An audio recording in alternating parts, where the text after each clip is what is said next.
my name is Kameron, and I'm back with another book review on Facebook Live.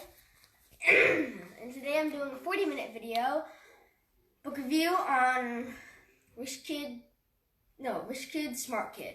I always thought it was Rich Kid, Poor Kid, but so I ended up finishing the whole book because, I haven't done a video for since 2 days ago. Did I go yesterday? 2 days ago. Yeah, 2 days ago. So I finished it. I had to go through this much within the next week or so for you guys. But I'm gonna share today. I'm hoping that I'd get through at least half of it. And 2 videos will be done for the whole book by then. So that is, yeah, let's get started. So we left off on why savers are losers. So right here, wait, did I talk about the friend, $200,000? Mm-mm. I think so, but I'm going to go through it again.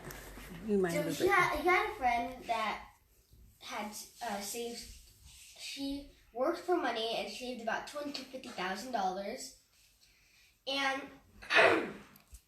she said that she just needed financial advice. And she asked her what her problem was. She said she had a lot of money, but was afraid of investing it. She worked hard all of her life and saved that much. He asked her, why are you afraid of investing it? She said, this is my hard-earned money. I've worked years to save it. But now that I'm all ready to retire, I know that it will not be enough to support me for the rest of my life.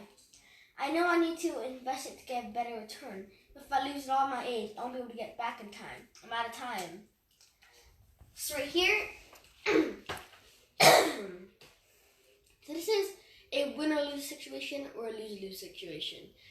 So you could either invest, where you either win or lose, or you could just do nothing and either lose or lose. So might as well take the risk even though you're going to lose anyways. So if you have like my brother who's playing poker, he only had this much coins left. Oh, by the way, they were playing fake for fun, fake poker, no money involved, using fake money. And he had this much coins left, fake money. And there's this guy who had half the poker box full of coins. And then my brother could have either waited, done nothing, and just lose the game, or he could have bet all of his money and have a chance to win it in the whole game. He bet all his money and won against the guy who had random stretch, and he lost 90% of his money. My brother gained it up. That's why you better take risks if you have to. So why savers are losers? Saving doesn't make you any money, it just prevents you from spending money. You could either save. It's harder to save than to make money. You know that, right? You could either save $50 really hard, or you could just earn hundreds of dollars. So saving doesn't earn you any money. It just prevents you from spending it.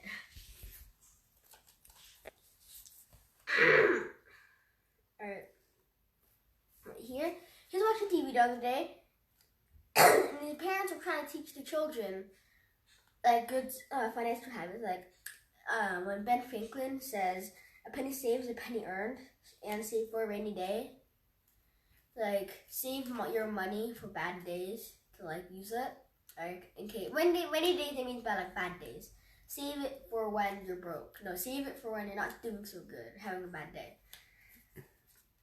But you need to think beyond the saving, because Rich Dad wasn't against savings. He kind of went with it, but you should be making more money than you should be saving. So according to this story about the lady, savers are losers because why save if you're gonna know you're gonna lose all the money anyways? It just prevents you from losing money sooner. I would lose money at 40 and save money, so I would lose it at 60. But it's worse if you lose at 60 because then it'll be hard to get back up because you're about to retire.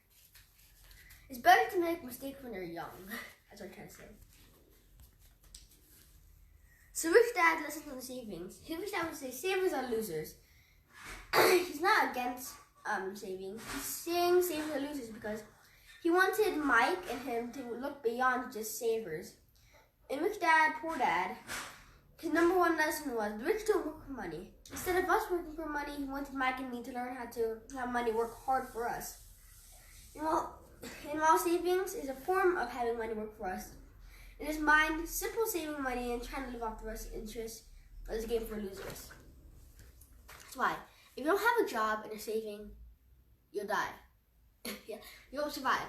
You have $50, you spend $25 a day. You lower it down to $10 a day by saving, and you don't have a job. Within 5 days, you'll become broke. But when you're earning money, your $50 will stay there. You're like, gain 100, lose 100. Gain 100, lose 100. You'll still have money. Well, I wouldn't do that. It's like a bad job, getting like $100 a day. But it's better than it's going to be eventually gone. So, if you're working for a job, it's better to work than to save. So, but still working is not good. But saving, you can't work and do a business at the same time. You could save and do a business. So, that's why Rich Dad likes to do a little bit save and do a business. So, another piece of information. I love my banker. So, he loves his banker. Many people say they hate their banker. They take my money. They loan my, whenever they loan money to me, they expect interest. They're greedy. They always try to take money. They're all about their money. Which, all rich people are about their money. How would they get the money if they don't like it? So, I went through. No water? No, I should want to get it. Yeah, go get it. You gotta ask him how it's gonna take forever. Yeah, he's upstairs.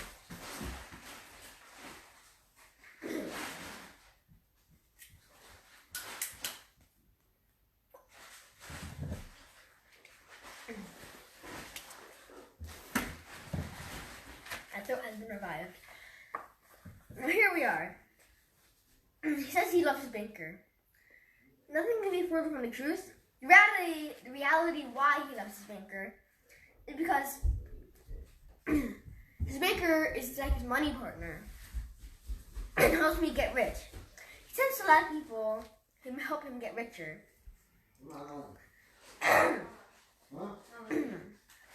So your business is like a business partner. If you don't have a business partner, then you have to work 10 times harder. Or if you make your business partner mad, then they'll leave and make it 10 times harder for you. So the bank helps him as well. And he likes people who do that. That's why he likes the bank. So right here. Here is your, here is you. Your income and expenses, this is what you have to manage every day. And assets and liabilities, how much money you're making, how much money you're spending. Here's a bank's financial statement. Income expenses, same thing as personal. Assets is your mortgage. And liabilities. So you take a closer look. That arrow, your mortgage, was in liabilities for us. Liabilities we spend. But our mortgage is the bank's assets. Because that's what gets them their money.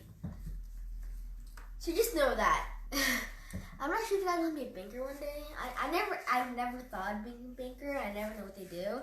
Besides manage people's money. Because I'd rather manage my own money than other people's. So. But you do have a lot of control over money though. So, the complete picture. This is the cycle of cash flow. Assuming that this right here is the beginning, and that right there is the end. It starts from your personal account. Your assets, can you see? Yeah. Your assets, your liabilities, which is like getting a loan or something, goes to your expenses that you pay off, like buy something. And the mortgage goes towards your profits, and then to your income. So that's the big picture. So what about savings? So so they ask him, what does this right here have to do with savings being losers? The answer is found in the financial statement. Here it is. What do you notice in here? Your savings. Mm-hmm. And it's so small. Mm-hmm. Because your savings have little to do with how much money you make. So, there's a really tiny asset. It doesn't really matter. Mm-hmm. But if you're saving all your life and not earning any money or creating any money, then you're not really going to get wealthy from there. You don't get wealthy from saving. That's what I'm trying to say. Mm-hmm. So, yes, your savings is an asset. But to get a true picture, we need to follow the trail left by cash flow to improve our financial intelligence. Here's a bank's financial statement. Your bank. Liabilities is your savings. So the more money you spend, the better it is for your bank. Because the more loans you have to take on them. So when you save, it hurts your bank. So that's also kind of why Dad doesn't like it. He's hurting his business partner by doing something he doesn't even want to do himself. Mm-hmm. So if he just earns money, then the bank will also earn money too. Because you'll put money in the bank, and the bank can start with the money, they can use it, but they eventually have to pay him back. And it's like a win-win for them. So let's keep on going. Okay, apply the litmus of test of which way the cash is flowing. And see that the test for what defines an asset and defines a liability holds true. So flip it around. Flip that, you and the bank, to the bank and you. So right here, for them, it's that their liabilities, which is your savings, and it goes on to expenses, because they lose money from that. And then they get interest, which goes to the assets, and then the interest goes to the total income. So that's the cash flow for the bank. So right here, the reward for saving. His rich dad explaining why right now savers are losers. If you were paid 4% for your savings, but inflation is growing by 4%, you're not getting ahead. Then the government taxes you on your interest, so the net result is that you're losing money on savings. That's why savers are losers. Mm-hmm.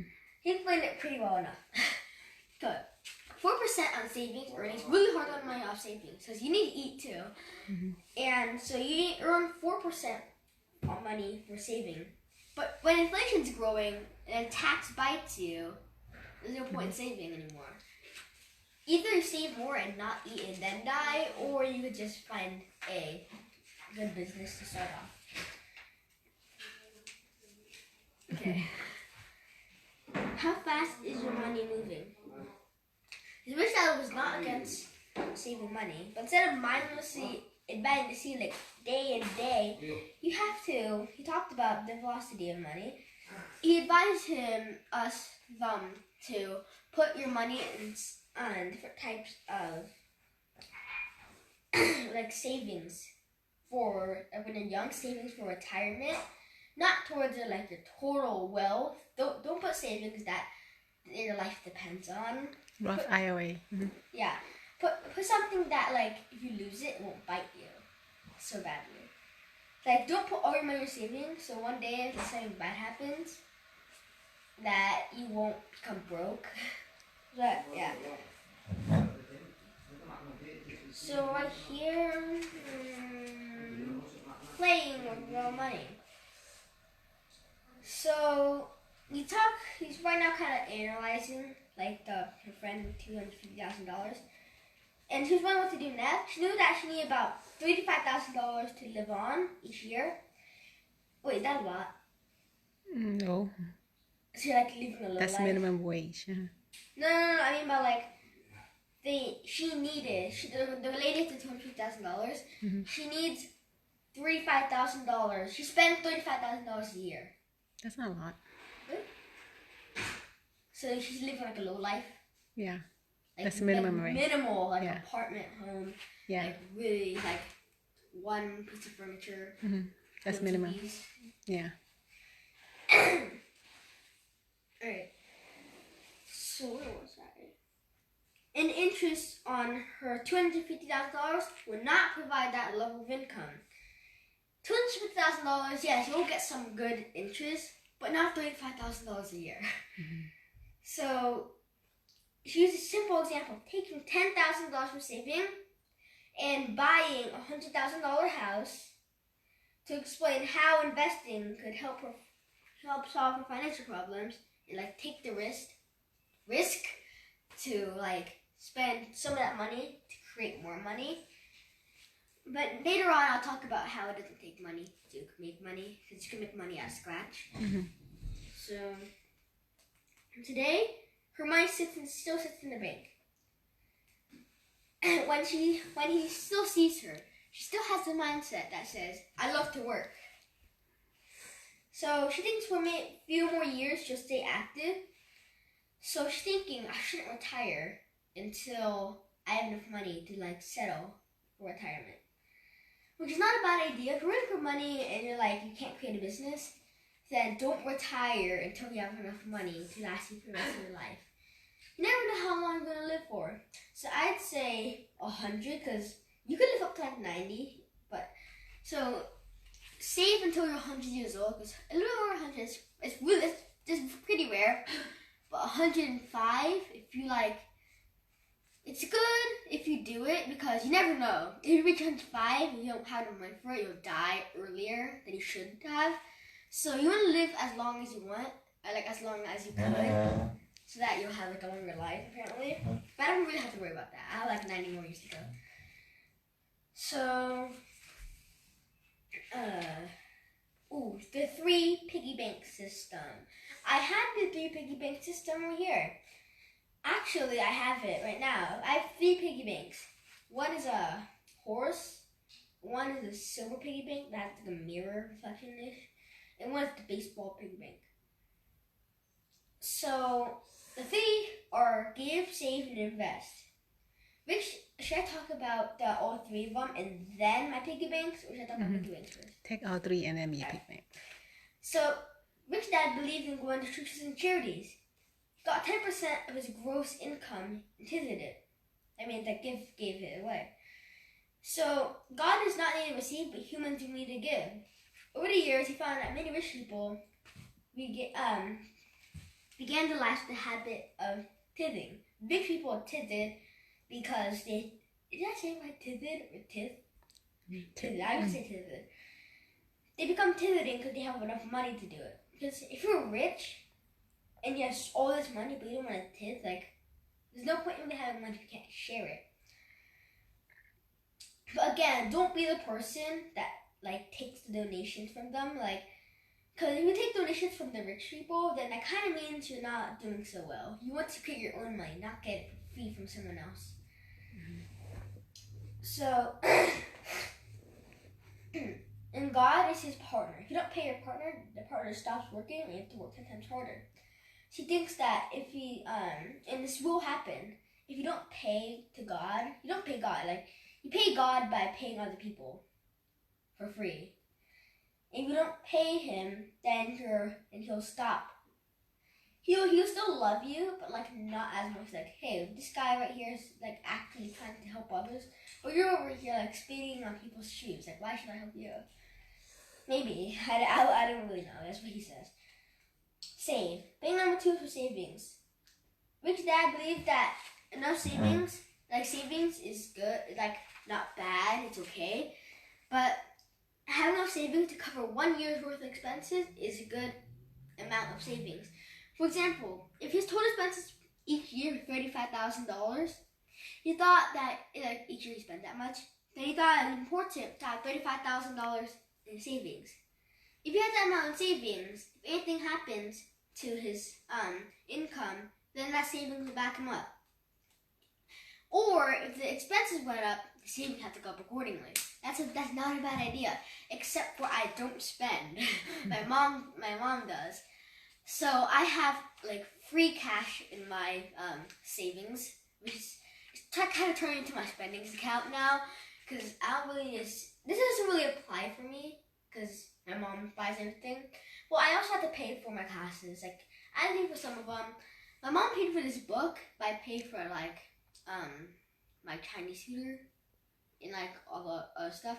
Yeah, don't mind my Chinese. I can't speak too good.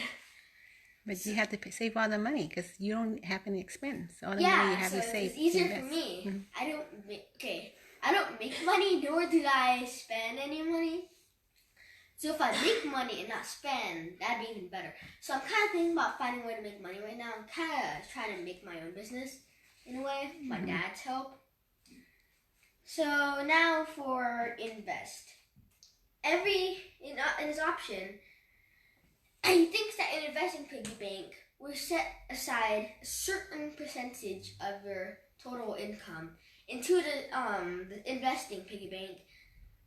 Well, don't actually use a piggy bank because you should. I can explain that later. So, right here, where was I? Oh yeah, he thinks that setting money aside to create more assets is more important than buying liabilities. Buying more assets is really good. It depends on the assets. But buying assets isn't always good, okay? So let's say you buy an asset that like, what's an asset that you could buy? A house, yeah. So you buy a house. Or a business is an asset. I go to house. Every time I have something in my head. Think about it, right? Rental property is an asset. Yeah, wait, okay. So say you buy a $10 million house for out of the blue. That's a liability. Yeah, That's a liability. Why would you do that? You don't need a $10 million house when you're single with a girlfriend. All you need is a 2-story house.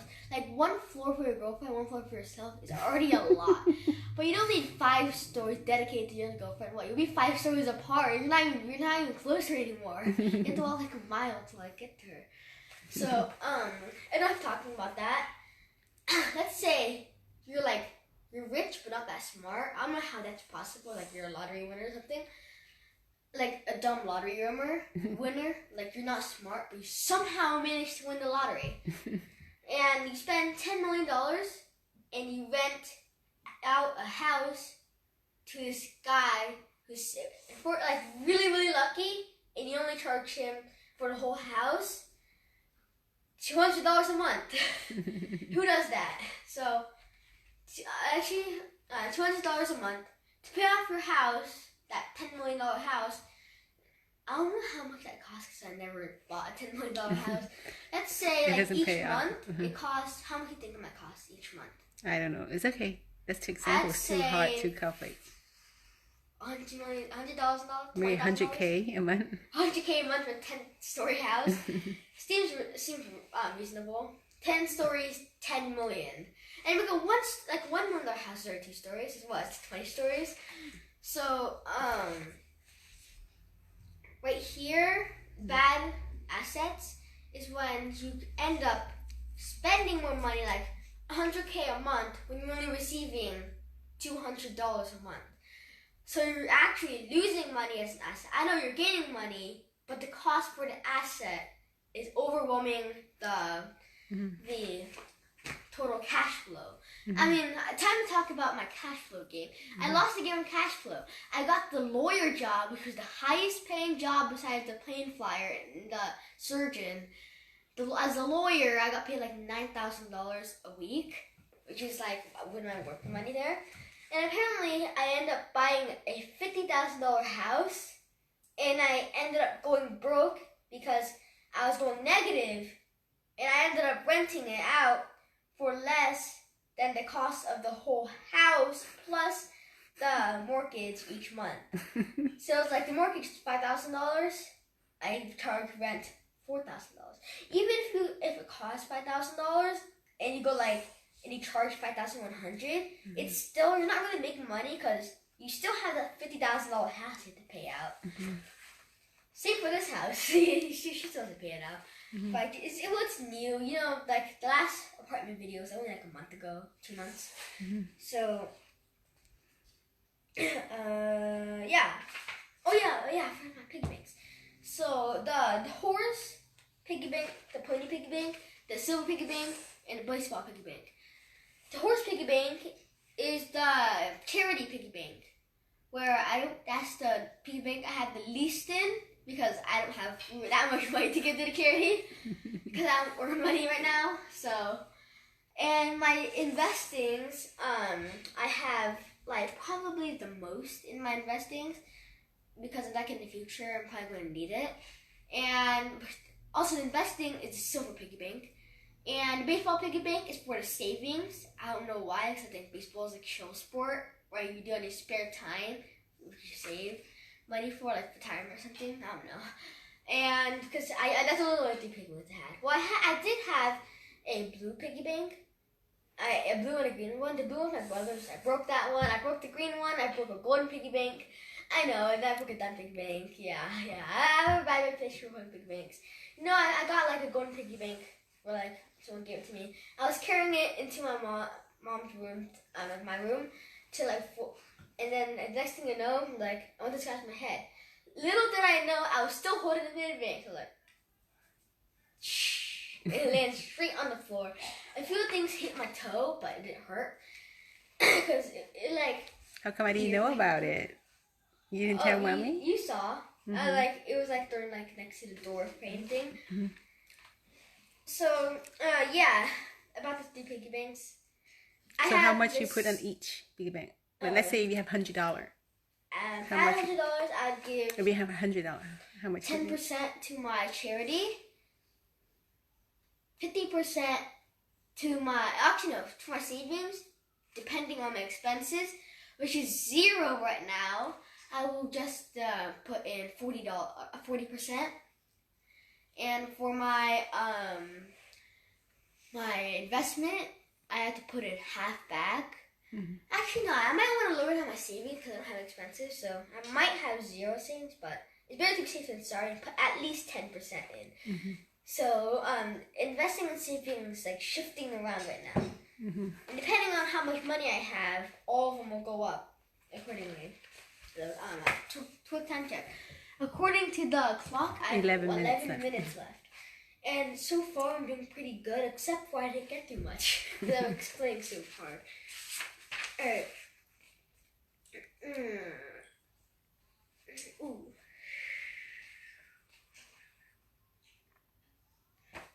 Financial statement. Your balance sheet is on the balance sheet. The assets has all 3 piggy banks because it determines how much you save. Because all the different savings, like see, you save money to give away, save money to save money. What? You save money to invest one day. So those and saving goes under the assets sheet. Giving is okay. A liability is an expense. Not a bad thing. So giving could partially be in the liability section because you're spending money to give to others. But you get something in return, which is like God's love. Yeah, so I guess as an asset, you get good luck, good fortune, and good things happen to you. So I guess that's an asset. Half asset has liability. I don't even know anymore. Okay. So, an investing piggy bank is an asset because in the future you will have you will use that money to buy assets. Right now, I'm about to buy some assets, which is a business, and guess what? I don't have to pay for the business because my dad is, but I have to pay my dad to pay for the business. So I hopefully will earn more money at the business than I'm paying, which is $40 a month for business money. I hope I'll make at least $50 to gain $10 profit a day. Because I'm still a kid, I don't have that high of expectations. But in like a month, I will have I'm expecting $100 a day, I guess. And then after that, I'll slowly raise up my expectations as my age increases. But, you have to beat time, because time is money. And money is not time. What? Money you can get back. Okay, money can get back, time you can't. Money can't be time, but time can be money. So, sounds confusing, but this is the truth. Alright. financial statement, as I said, on the giving piggy bank, it goes towards expenses, which is charity, which is 25. He gives, like, for me, a good amount to give. Like, for my parents, a good amount is like $25, like a week or a month. It's good. But my grandma is like, to like, goes to church a lot. My grandpa too, and they go to church. And they give a lot of money every time they go there, which is like every day. And they give like $10 or $20 a day. But she said that I might not do that because I'm too busy making money. So if I go to church like once a week or so, like on Sundays, then he says it's good if I give at least $40 a month to like help out. My dad gave $50 once, and my mom, I don't really remember the time she did that, but I'm pretty sure she done it at one point of her life. So, chapter 11. Oh wow, we got to like a chapter today. 7 minutes left. Alright, the difference between good debt and bad debt. Oh, that's interesting. Yeah, I'm so excited to get to this part. So, alright, wait, I was about to get to it. I was about to say, do you know the difference between good and bad debt? I was about to say that, but I forgot the story piece. So I'm going to get the story piece. Or if there is, let me just quickly look. I read through so much, and I'm going to take a quick. Oh, yes, I remember. So, his mom and dad tried their best to get out of debt their whole life. But his rich dad, on the other hand, tried to get into more debt. He tried getting into more debt because he tried to get into more good debt. Because good debt gets you not liabilities. Good debt gets you assets that will go towards your income. That the cost of the asset is lower than the money it makes you. So that good debt is when it makes money out of, you use $25 to get $50. That's a good debt. Mm-hmm. So you try getting into more good debt so that you can make more money. Because the more good debt you're in, the more assets you can receive. So my mom always says, pay off good debts first. Because if you don't pay off bad debt. Huh? I say pay off bad debt. I say that.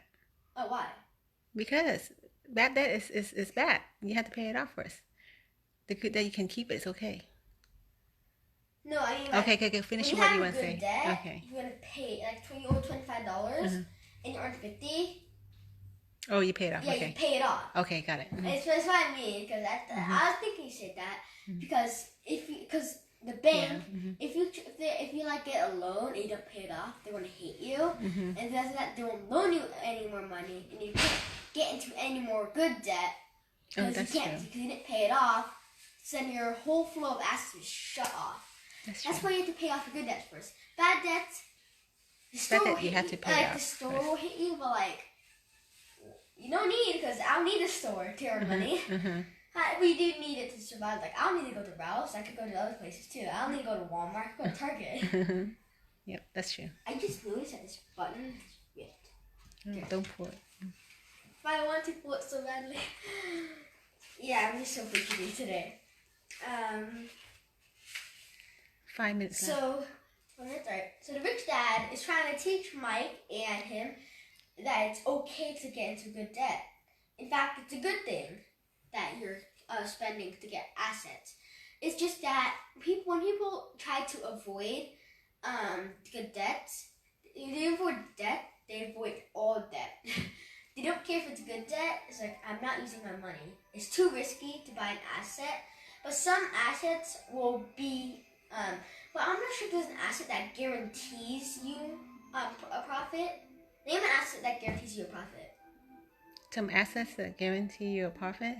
I don't think there's any. Well, education. Not always. No, I mean, nothing is guaranteed. You could buy classes and then you could learn. Yeah, nothing is guaranteed. You'll get money out of it. Because business, it's not guaranteed. Yeah, it's not guaranteed. You never know. So maybe the customers don't want what you're selling. Well, my son. It's guaranteed. Yeah, I guess.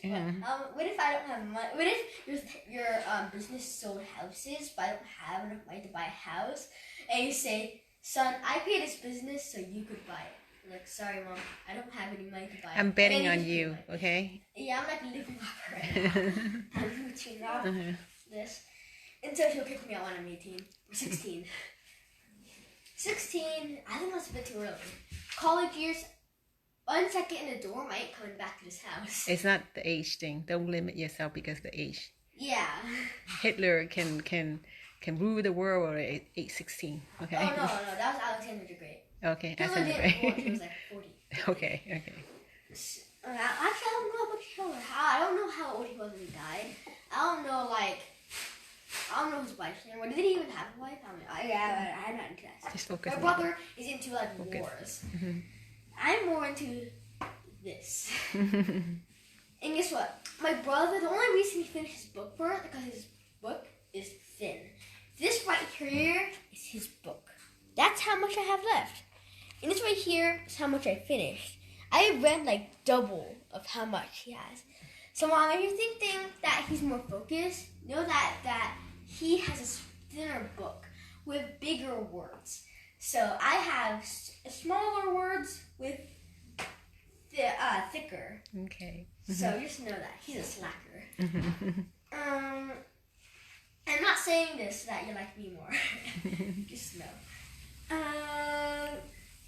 Good debt and bad debt. Bad debt is when you buy a liability. Good debt is when you buy an asset. That's just easy. So church is a good debt because then it pays you back with like good fortune, I guess. And the poor in banks. So I'm going through the banks right now, like how people trust banks. Ooh, 2 minutes. This is going to take a while. Okay, continue. Don't waste time. 2 more minutes. Okay, I'll go through it. So I'm going to talk about the poor in banks, the middle class in banks, and the rich in banks. Okay. So the poor in banks. When I was young, I'm going to go to this one. She knew many families that did not trust banks and bankers. Poor people don't like banks and bankers. They just like to keep it under, like somewhere where they know it's safe. Because they feel uncomfortable talking to a banker in a suit. Like, you're not touching my money. I don't make that much money. And I'm afraid if you might take it or someone robs me, you might rob the bank. But little do they know that nowadays, if the bank gets robbed, you'll still get your money back. So, wait. What if the bank goes out of business and insurance? The bank buys insurance.